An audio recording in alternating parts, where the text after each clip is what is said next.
2. La religion spirituelle de l'humanité. En d'autres termes, une religion spirituelle de l'humanité est l'espoir de l'avenir. Par là, nous n'entendons pas ce que d'habitude on appelle une religion universelle, un système, un credo, une croyance intellectuelle, un dogme ou un rite extérieur. L'humanité a essayé de réaliser l'unité par ce moyen. Elle a échoué et mérité d'échouer. Car il ne peut pas y avoir de système religieux universel doté d'un unique credo mental et d'une unique forme vitale. Certes, l'esprit intérieur est unique, mais plus que tout autre, la vie spirituelle exige la liberté, la variété d'expression et des moyens de développement. Rappelons ici ce que Sri Aurobindo entend exactement par spiritualité. La spiritualité n'est ni une haute intellectualité, ni de l'idéalisme, ni une orientation éthique du mental, avec pureté morale et austérité, ni de la religiosité ou une ferveur émotive ardente et exaltée, ni même un mélange de tous ces excellents ingrédients. Une croyance, un credo ou une foi d'ordre mental, une aspiration émotive, une conduite réglée selon les formules religieuses ou éthiques, ne constitue pas une réalisation ou une expérience spirituelle. Ces choses ont pour le mental et la vie une valeur considérable. Elles sont précieuses également pour l'évolution spirituelle en tant que mouvement préparatoire qui discipline et purifie la nature ou lui donne une forme appropriée. Mais elles appartiennent encore à l'évolution mentale.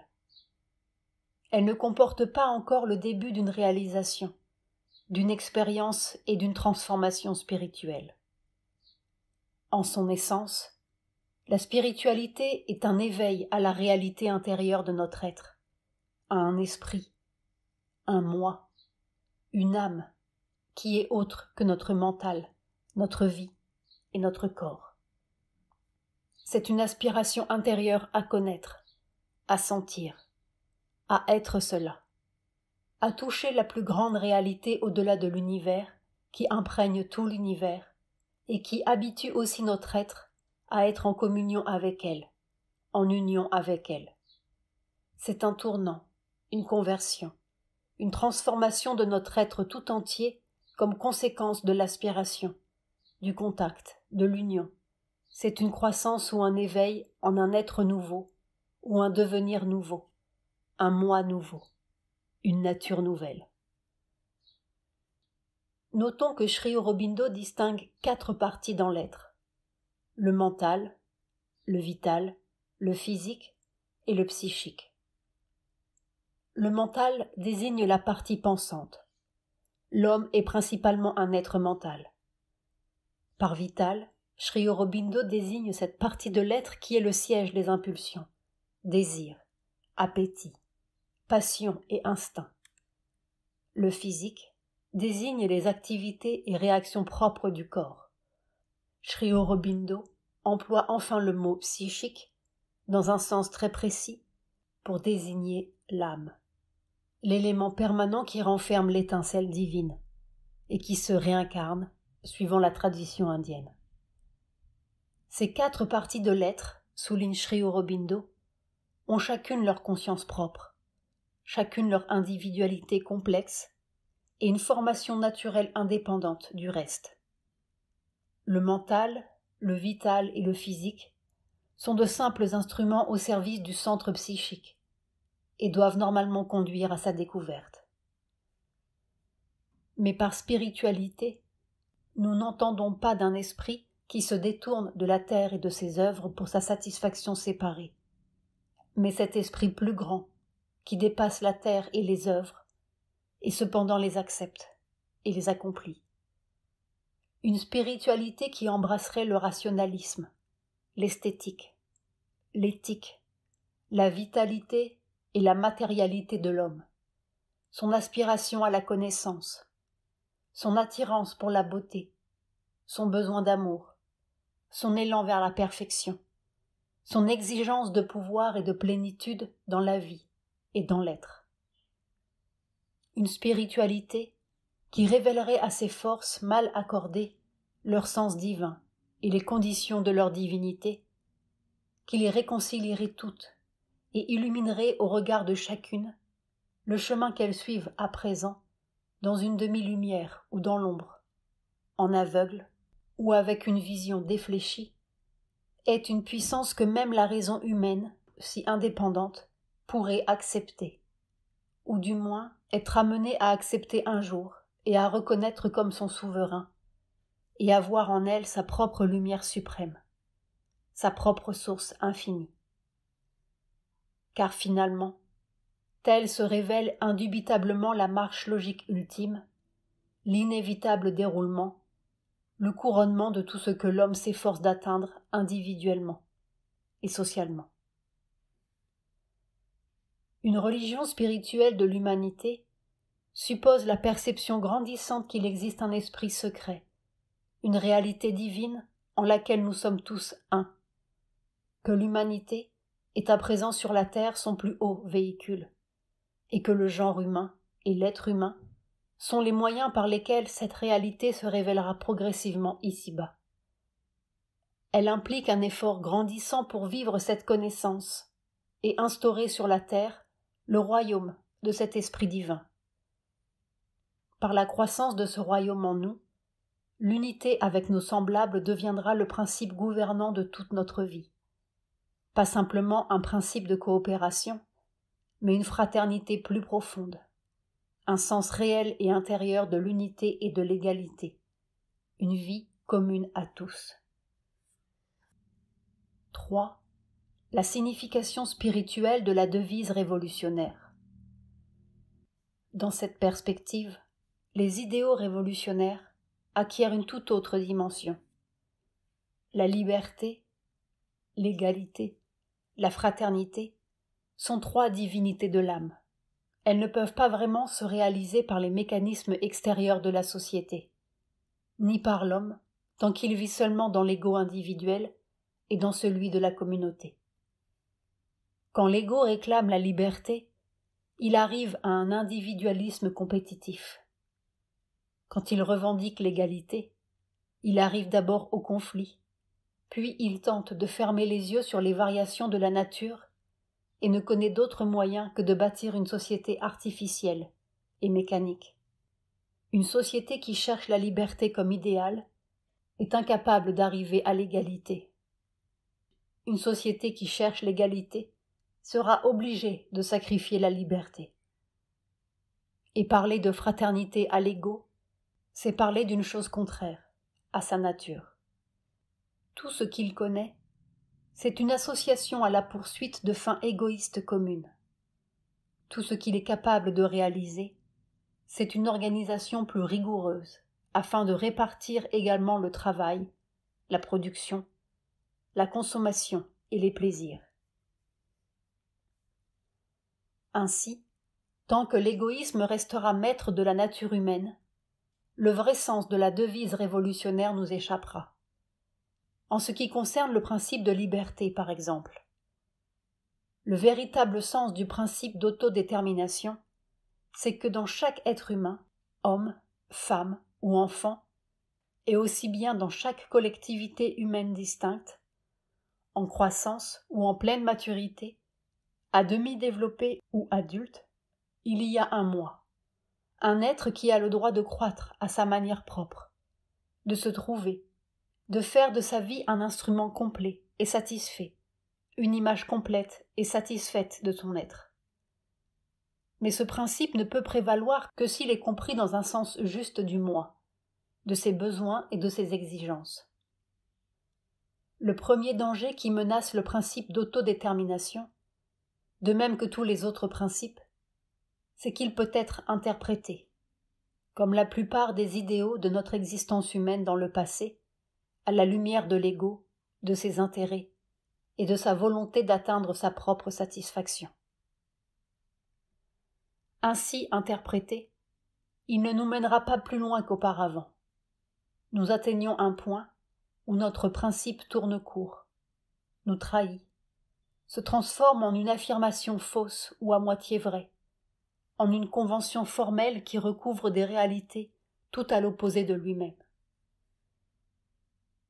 Car l'ego a pour instinct inaliénable de s'affirmer de deux manières, contre les autres égaux et à l'aide des autres égaux. Dans toute son expansion, il est poussé à subordonner leurs besoins aux siens propres, à les utiliser à ses propres fins, à établir sur ce qu'il utilise un genre de maîtrise, de domination ou propriété, par force ou par adresse, ouvertement ou secrètement, ou par quelque forme habile d'exploitation. Les vies humaines ne peuvent se dérouler sur des parallèles indépendantes, car elles sont contraintes par la nature à se rencontrer continuellement, à se heurter, à se mêler, ce qui dans la vie de l'ego entraîne toujours un conflit. C'est pourquoi l'unique solution à cette guerre perpétuelle, qu'elle soit ouverte ou cachée, entre les égaux individuels et collectifs, réside dans la découverte d'un sens de fraternité qui nous est encore inconnu. Lorsque l'homme aura élaboré non seulement un sentiment de camaraderie à l'égard de tous les hommes, mais un sentiment dominant d'unité et de communauté, lorsqu'il les percevra non seulement comme des frères, c'est un lien fragile, mais comme des parties de lui-même, lorsqu'il aura appris à vivre, non dans son sens séparatif de l'ego comme personne et comme communauté, mais comme une vaste conscience universelle, alors seulement le phénomène de la guerre, quelles que soient les armes, disparaîtra de la vie sans possibilité de retour. Une fraternité plus profonde, une loi d'amour encore inconnue, est le seul fondement possible et sûr d'une évolution sociale parfaite. Rien d'autre ne peut la remplacer. Mais cette fraternité et cet amour ne suivront pas les instincts vitaux ni la raison, car ils seraient vite affrontés par des raisonnements opposés, déjoués ou détournés par d'autres instincts discordants. Ils ne s'appuieront pas non plus sur le cœur naturel de l'homme, où tant d'autres passions se cachent pour les combattre. C'est dans l'âme qu'ils doivent prendre racine. C'est un amour fondé sur une vérité plus profonde de notre être, et une fraternité, ou plutôt une camaraderie spirituelle, qui est l'expression d'une réalisation intérieure de l'unité, car il s'agit d'un sentiment différent de toute fraternité au sens vital ou mental, d'un dynamisme plus calme et plus durable. C'est ainsi seulement que l'égoïsme peut disparaître, et le véritable individualisme de la divinité unique en chaque homme se fonder sur le véritable communisme de la divinité égale dans l'espèce. Car l'esprit, le moi profond, la divinité universelle qui réside en tout être, cherche, parce que sa nature même est l'unité dans la diversité, à réaliser la perfection de sa vie et de sa nature individuelle dans l'existence de tous, dans la vie et la nature universelle. Et Sri Aurobindo, analysant les limites de la Révolution française, énonce la même conclusion. Les révolutionnaires français étaient avant tout désireux de parvenir à une liberté et une égalité politique et sociale. Ils n'avaient pas les yeux tellement fixés sur la fraternité. C'est le manque de fraternité qui explique les lacunes de la Révolution française. Cette insurrection avait permis à la liberté politique et sociale de s'établir en Europe, et l'égalité politique put s'établir aussi, jusqu'à un certain point, dans les formes gouvernementales et juridiques de certains pays. Cependant, sans l'esprit et la pratique de la fraternité, ni la liberté, ni l'égalité ne peuvent être maintenus au-delà d'une certaine période. Les Français ignoraient l'aspect pratique de ce principe. Ils faisaient de la liberté la base, de la fraternité la superstructure, faisant ainsi reposer le triangle sur son sommet. car en raison de la prédominance de la Grèce et de Rome dans leur imagination, ils étaient imbibés de l'idée de liberté, et n'acceptaient que pour la forme le principe chrétien et asiatique de fraternité. Ils bâtirent en fonction de ce qu'ils connaissaient, mais le triangle doit être inversé avant de pouvoir tenir de façon permanente. La fraternité est donc la vraie clé du triple évangile de l'idée d'humanité. L'union de la liberté et de l'égalité ne peut s'accomplir que par le pouvoir de la fraternité humaine. Elle ne peut se fonder sur rien autre. Mais la fraternité n'existe que dans l'âme et par l'âme. Elle ne peut exister par rien autre. Car cette fraternité n'est pas affaire de parenté physique, ni d'association vitale, ni d'accord intellectuel. Quand l'âme réclame la liberté, c'est la liberté de se développer le divin dans l'homme et dans tout son être. Quand elle réclame l'égalité, ce qu'elle veut, c'est cette même liberté également pour tous, et la reconnaissance d'une même âme, une même divinité dans tous les êtres humains. Quand elle cherche la fraternité, elle fonde cette égale liberté de développement sur un but commun, une vie commune, une unité de pensée et de sentiment, elle-même fondée sur la reconnaissance de l'unité spirituelle intérieure. En fait, cette trinité constitue la nature même de l'âme, car la liberté, l'égalité et l'unité sont les attributs éternels de l'esprit. Reconnaître pratiquement cette vérité, éveiller l'âme dans l'homme et tenter de le faire vivre dans son âme et non dans son ego, tel est le sens intérieur de la religion. Et c'est à cela que la religion de l'humanité doit parvenir également, si elle veut se réaliser dans la vie de l'espèce.